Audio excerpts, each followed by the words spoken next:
Committee ঘোষণার পর ঘুরে দাঁড়িয়েছে চট্টগ্রাম দক্ষিণ জেলা বিএনপি। এরই মধ্যে বড় ধরনের শোডাউনে উচ্ছ্বসিত তৃণমূল পর্যায়ের নেতাকর্মীরা। নবীন প্রবীণের সমন্বয়ে দলের পূর্ণাঙ্গ কমিটি ঘোষণা করা হবে বলে জানিয়েছে আহ্বায়ক কমিটি। দলের কেন্দ্রীয় হাইকমান্ড বলছে, দক্ষিণ জেলা বিএনপিতে ঐক্যের সুবাতাস বইছে। তহিদুর রহমানের রিপোর্ট, জানাচ্ছেন সিরাজুম মনির শুভ। একসময় বিএনপির শক্ত ঘাঁটি হিসেবে পরিচিত ছিল চট্টগ্রাম দক্ষিণ জেলা। আওয়ামী লীগ সরকারের পতনের পরপরই গত বছরের সেপ্টেম্বরের আলোচিত শিল্পগোষ্ঠী এস আলমের বিলাসবহুল গাড়ি সরানো কাণ্ডে পদ হারান দক্ষিণ জেলা বিএনপির আহ্বায়ক আবু সুফিয়ান, যুগ্ম আহ্বায়ক এনামুল হক ও সদস্য মামুন মিয়া।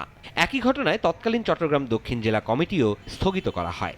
ফলে প্রায় ৬ মাস অভিভাবকহীন ছিল দক্ষিণ জেলা বিএনপি। সে ঘটনার পর গত ২ ফেব্রুয়ারি ৫ সদস্য বিশিষ্ট চট্টগ্রাম দক্ষিণ জেলা কমিটি ঘোষিত হয়।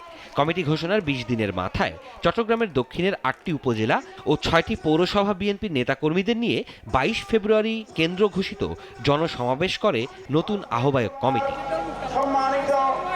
সেখানে নেতারা জানান, এবারের কমিটি হবে নবীন প্রবীণের সমন্বয়ে দলকে সুসংগঠিত করার কমিটি। যে সকল নেতাকর্মী বিগত ১৫-১৭ বছর যাবৎ আন্দোলন সংগ্রামে নির্যাতিত, নিপীড়িত, দলের জন্য পরীক্ষিত, তাদেরকে সমন্বয় করে তাদের সাথে তুলে আনার যে প্রচেষ্টা, সেই লক্ষ্যে নিয়ে সাংগঠনিক পরিক্রমা। সমাবেশে নেতাকর্মী সমর্থকদের স্বতঃস্ফূর্ত অংশগ্রহণকে ঐক্যের সুবাতাস বলছেন আহ্বায়ক কমিটির নেতারা।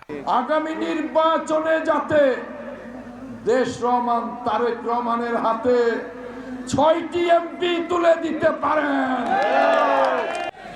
দক্ষিণ চট্টগ্রামে আজকে থেকে শুরু হলো ঐক্যের সুবাতাস।